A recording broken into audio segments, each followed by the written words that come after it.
Hello. It's Friday. I never film from this angle. Does this look good? I just poured myself a fresh cup of coffee. I just finished my writing. I think we're gonna do something fun together, which is I think I'm gonna reorganize my desk. And not just reorganize my desk, but I think I'm going to do a mood board for both of the projects that I'm working on. So 2 different mood boards, if that wasn't clear, but it'll probably look like one giant mood board. Anywho, I thought I would talk a little bit about inspiration and where I get my inspiration, focusing on 2 things specifically, which are mood boards and music. I get inspiration from everywhere. I feel like we all do, frankly. If you are alive, if you are living, I'm sure something has inspired you in the past 24 hours, even if you don't even realize it. And I also think that inspiration comes in many different forms and works many different ways. I feel like all of this is quite obvious, but I will say that I always feel like it is surprising, different. I don't know what the word that I'm looking for, unique, maybe? I don't know what the word I'm looking for is. I feel like the fact that I get my inspiration largely from music and mood boards maybe is a little weird. I don't know, but let's talk about it. Let's have a little chitty chat, shall we? And I'm really looking forward to it. So let's dive in. I'm gonna switch you around. I'm gonna show you my mood board, or I guess I'm gonna show you the beginning of my mood board. And then while we prepare it, let's talk a little bit.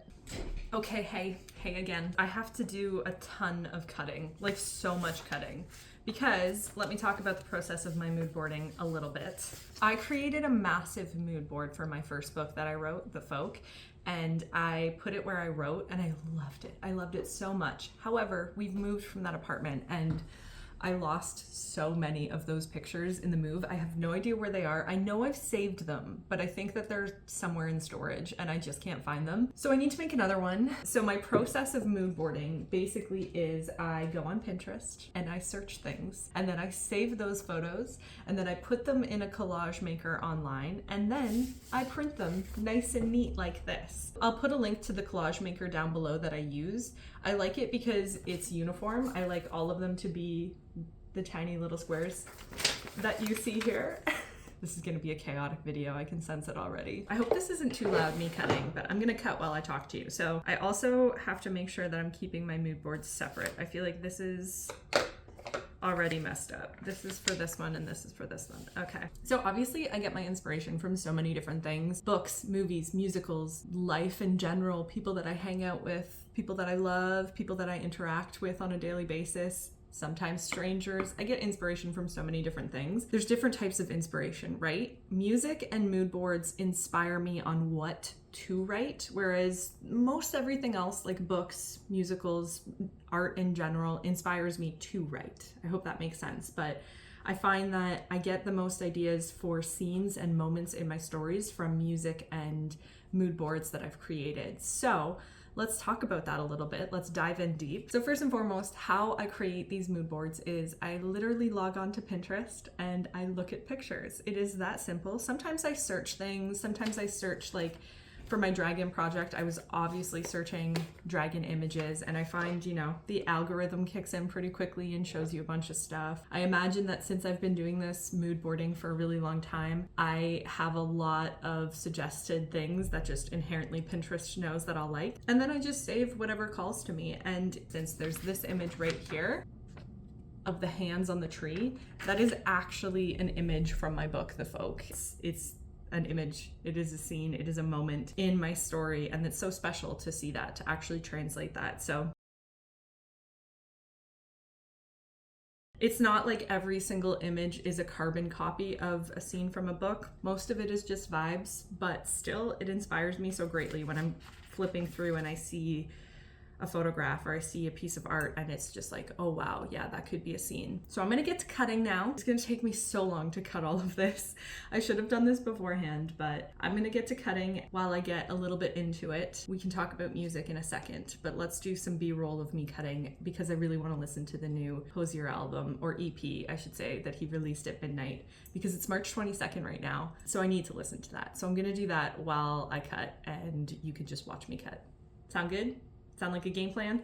Let's get into it. I'm gonna do the before now, so I'm gonna have to grab you.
Okay, I've done all of the cutting and I have the 2 separate piles. I did notice that some of them were dupes, and that's okay because I will probably use them in my bullet journaling, no problem. So I'll put them off to the side with my bullet journaling supplies. I think what I'm gonna do now is I'm gonna clear off my desk and then I'm gonna kind of organize them and place them the way that I want them to be on the wall, and we'll see how it all looks together. I hope that it looks really good. I'm excited. Also, I listened to all 4 songs on Hozier's new LP. So good. I love all of the songs equally. It's really hard for me to pick. But that leads me into this next little section here. Let's talk about music. Let's talk about how music inspires me, because oh my gosh, honestly, I think that music is probably the most inspiring medium for me when it comes to my writing, which I think might be weird. I don't know. Let me know down below. But I find I get the most inspiration on scenes and what to write and vibes and all of these things from music. And I think it's because one of my favorite things to do is right before I go to write or sit down to write or whatever, I love to go on a walk and listen to music. And it's my way of kind of getting into the zone. It's my way of, I moved you a little bit closer. You felt too far away. But it's my way of just really getting into the zone when it comes to writing, which is all I was saying. And there's very specific ways that music inspires me. And I thought I'd break it down a little bit, all while talking about some of my favorite bands, some of my favorite musicians. While I was writing my first book, so The Folk, I was very, very much inspired by a lot of Dermot Kennedy's music. I listened to him a lot.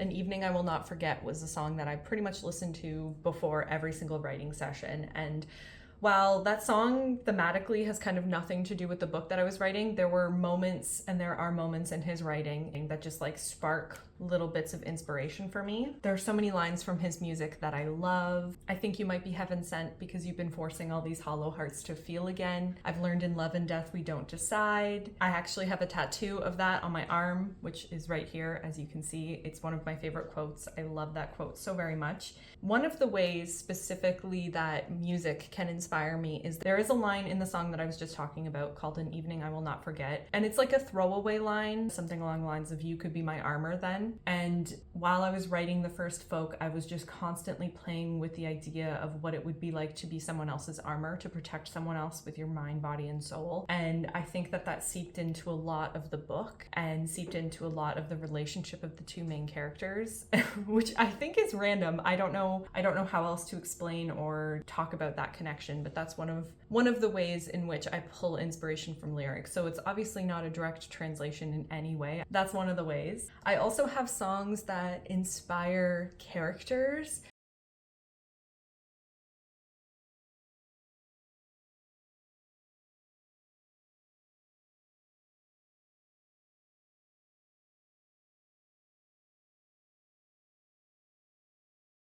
So some of my favorite bands are Lord Huron, this great Canadian band called Half Moon Run, which I feel like everyone in the world should listen to because they are brilliant musicians. Hozier. I'm on a really big Olivia Rodrigo kick right now. I'm also a really big fan of older Bob Dylan music. I have been my entire life, and he is ultimately the one that I listen to when I'm just in a writing mood, period. Anything before 1966, Bob Dylan, big fan of. Some of the songs that I have that inspire characters are The Ghost on the Shore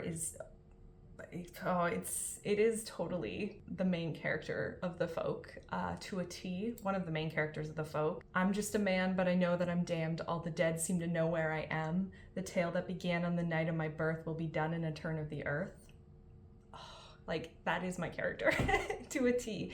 And every single time I listen to that song, I think about this character. Impeccable. Right now, with the book that I'm currently writing, the second book in the Faded series, there's a song called Sapling by Foy Vance, which is all about the idea of fixing yourself for someone else and whether or not you could be okay without them. That is totally one of my other characters in the book. I listen to that song whenever I'm writing that particular character because it just feels like something that he would think. Half Moon Run, again, great Canadian band. I love them. They have a song called Crawl Back In, and I was listening to that song almost exclusively while I was writing my Haunted project last year.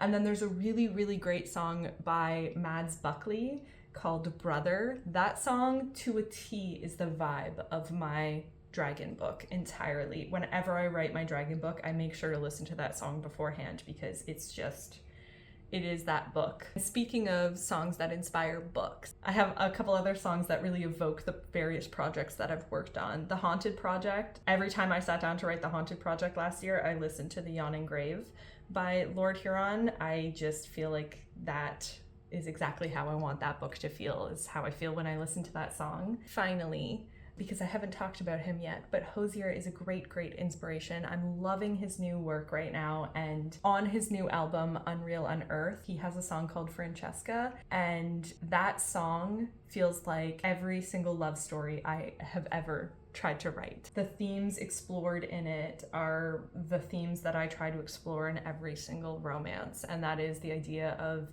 whether or not this ends up in hell, I would not change a thing. I love love stories where the two main characters want to be together, but the world rips them apart. I'm not a big fan of the will they, won't they in terms of like the internal struggle of characters. I love the idea of them pointing at each other at the end of the world, being like, I would do this all over again if it meant that I could be with you. And that song, Francesca, is just exactly that. And it also is inspired by one of my favorite works, which is Dante's Inferno. And I think that's it. That's all in terms of the music. I could go on. I love talking about inspiration and where inspiration comes from. Another great source of inspiration that I forgot to mention at the beginning is definitely nature. I love nature. I'm so deeply inspired by nature. Just the idea of being inspired by your surroundings, whether it is nature or in this case my desk. So speaking of which, let's get into ripping my desk apart and switching it up and see how it goes.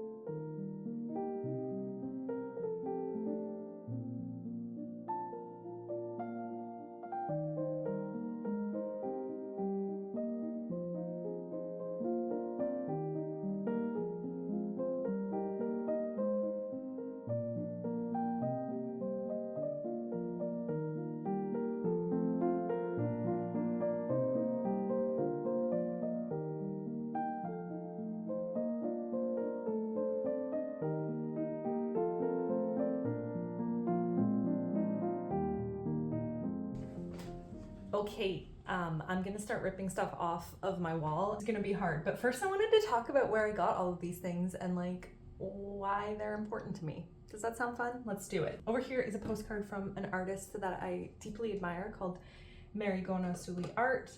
And I just love all of her like witchy bookish stickers. I used her stickers all the time in my bullet journal. I love this bookmark so much. This is from Powell's and it represents the massive road trip that Tom and I went on almost a year ago today, wherein we basically drove down the west coast of North America from Vancouver to LA, and it was so amazing. We saw mountains, we saw desert landscape. It was the best. So I definitely feel like this is gonna stay just because it's so important to me. This is a painting from Degas, which we also got on the road trip. I just really fell in love with his artwork and I wanted to pick up something to remind me of the trip to the Getty Museum, which is where we got this.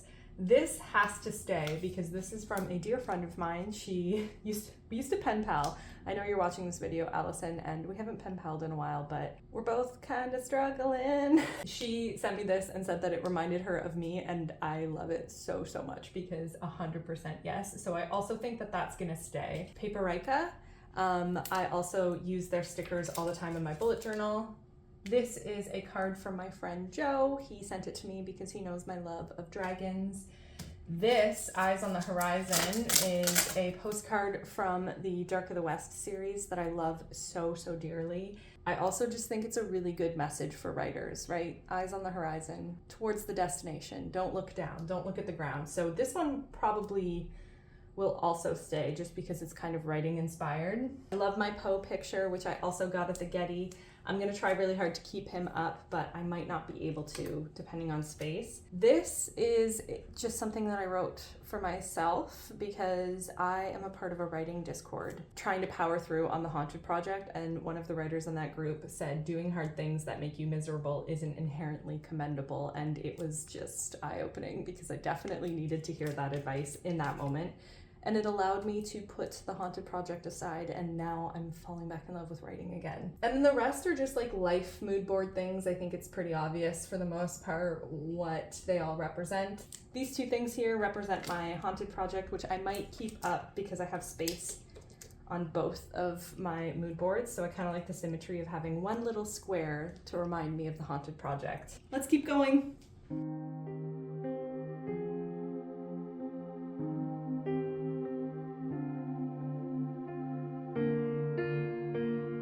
Okay, something I'm not gonna oh wait, there's my podcast is playing in the background. Something I'm not gonna subject you to is putting tape on all of these things, because that is gonna take so long. So I'm gonna put tape on them, and then I'm gonna pin them on the wall. So you'll see me pinning them on the wall, but I have to painstakingly put a little piece of tape. I have to painstakingly put a little piece of tape on every single picture here.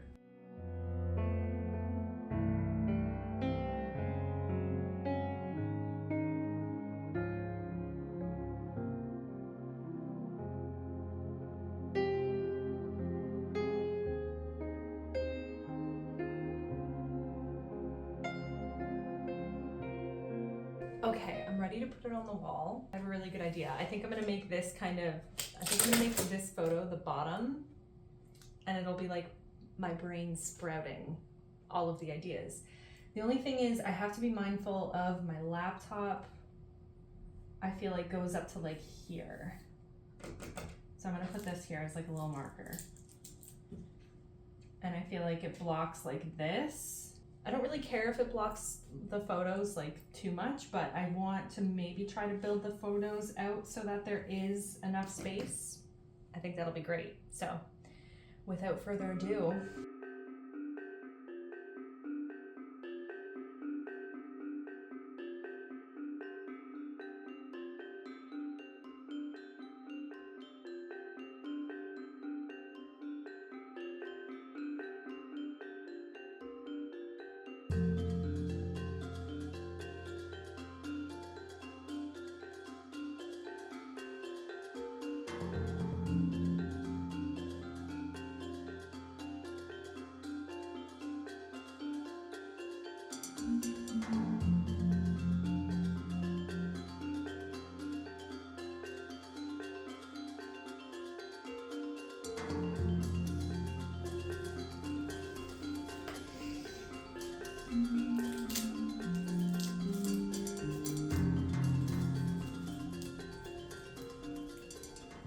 okay, I really, really like it.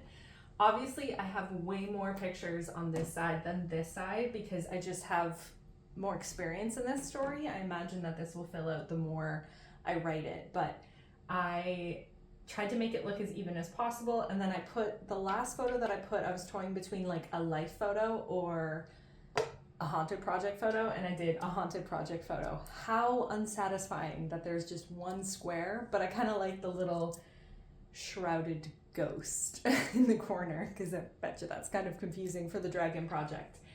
So now I'm going to put stuff on my desk and move anything around that needs to be moved, and then we're done. I might clean the drawers as well, but then we're done. So let's keep going, but it looks so good. This is gonna be so, so inspiring.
Oh my gosh. Okay.